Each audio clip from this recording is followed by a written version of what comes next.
될 것 같고, 내가 지금보다 더 발버둥 치지 않으면 안 될 것 같은 절박한 마음에서, 혹은 내가 뭔가 열심히 하지 않으면 뭔가 나쁜 일이 날 것 같은 불안한 마음에서 스스로를 혹사시키게 되는 경우가 따님의 증상이 한 번에 개선될 거라고 기대하기는 어렵습니다. 네, 안녕하세요. 마음우체국입니다.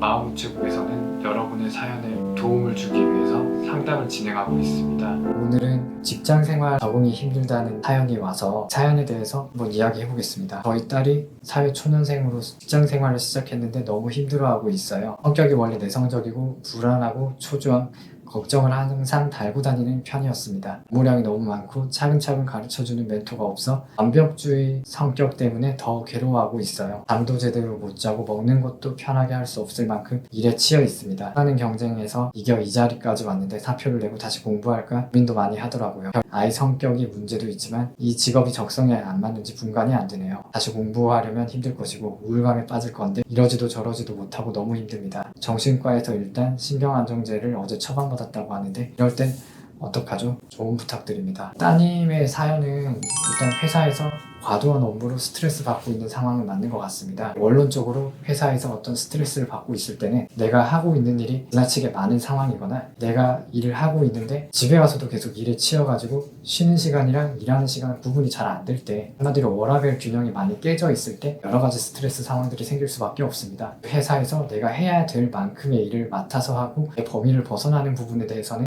업무 부담을 좀 줄여달라고 얘기를 한다든지, 상사랑 얘기해서 업무를 조율하든지 이런 현실적인 방법을 찾아보고 일하는 시간이랑 쉬는 시간을 철저히 구분하고 여가 생활을 충실히 한다. 이 정도로 어느 정도 스트레스를 떨쳐낼 수는 있습니다. 이게 정말 간단한 이야기지만 실제로 회사 생활을 하는 경우에 이런 것들이 지켜지지 않는 상황에 놓여 있는 경우가 많아서 여러 가지 스트레스를 받게 되는 거니까요. 최소한 이 두 가지 정도는 먼저 실천을 해보시는 게 좋을 것 같습니다. 여건이 가능하다면. 그 다음으로 걱정이 되는 부분은 이제 어머님께서 따님 성격에 대해서 말씀하실 때 완벽주의적인 성향과 골수적인 성향이 있다. 그리고 사람들과 쉽게 어울리지 못하는 성향에 대해서 말씀을 해주신 부분이 마음에 걸립니다. 실제로 대인관계에서 어려움을 겪는 유형의 사람이라면 회사에서 상사들을 상대하는 과정 자체가 심한 스트레스가 될 수가 있고, 완벽주의적인 성향이 강해서 스스로에게 자꾸 가혹한 기준을 적용하고 있다면 남들이 요구하는 수준보다 더 많은 뭔가를 해내기 위해서 스스로가 스스로를 힘들게 밀어붙이고 있을 가능성이 큽니다. 다행히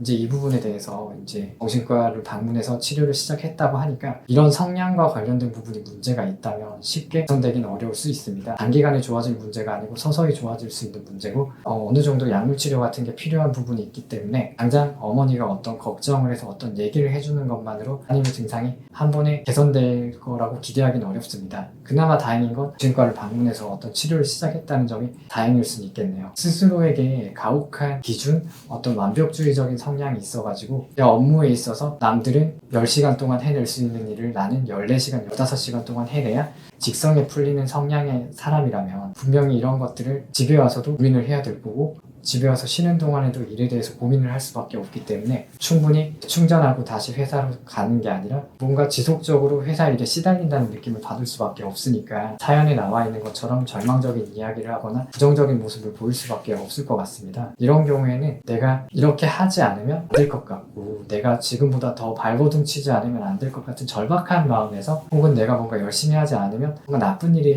날 것 같은 불안한 마음에서 스스로를 혹사시키게 되는 경우가 많습니다. 이런 거는 내가 이렇게까지 하지 않아도 괜찮을 수 있다는 걸 깨달아야 하는데, 이 과정이 스스로의 노력으로만 쉽게 얻어질 수 있는 것들이 아니기 때문에 지금 어느 정도 병원 진료를 받고 있다면 이 부분을 통해서 스스로에게 엄격한 기준을 조금 낮출 수 있도록 치료를 계속 받도록 어머니께서 지지해주고 도움을 주는 편이 낫습니다. 어머니가 어떤 이야기를 하더라도 따님이 머리로는 이해하고 있을 수는 있지만 그걸 마음으로 받아들이는 데 시간이 걸릴 수 있기 때문에 지나치게 옆에서 따님에게 어떤 이야기를 하면서 따님을 더 벼랑으로 내모는 것보다는 따님이 힘든 얘기가 있으면 조금 공감하고 지지적으로 들어드리면서 계속 어떤 병원 치료를 잘 받을 수 있도록 지지하는 편이 낫습니다. 이 일이 따님에게 정말 안 맞는 일일 수도 있고 따님이 하기에 무리 없는 일인데 일시적으로 힘들어지는 상황일 수도 있습니다. 그러니까 이 부분에 대해서는 따님이 좀 더 어느 정도 치료를 받고 어느 정도 안정감을 찾은 다음에 충분히 고민을 해볼 수 있도록 기다려주시면 되고, 어머니께서 지나치게 조급해 하실 필요는 없을 것 같습니다. 아무쪼록 따님이 좀 힘든 시간을 잘 이겨내서 현명한 선택을 할 수 있었으면 좋겠습니다. 감사합니다.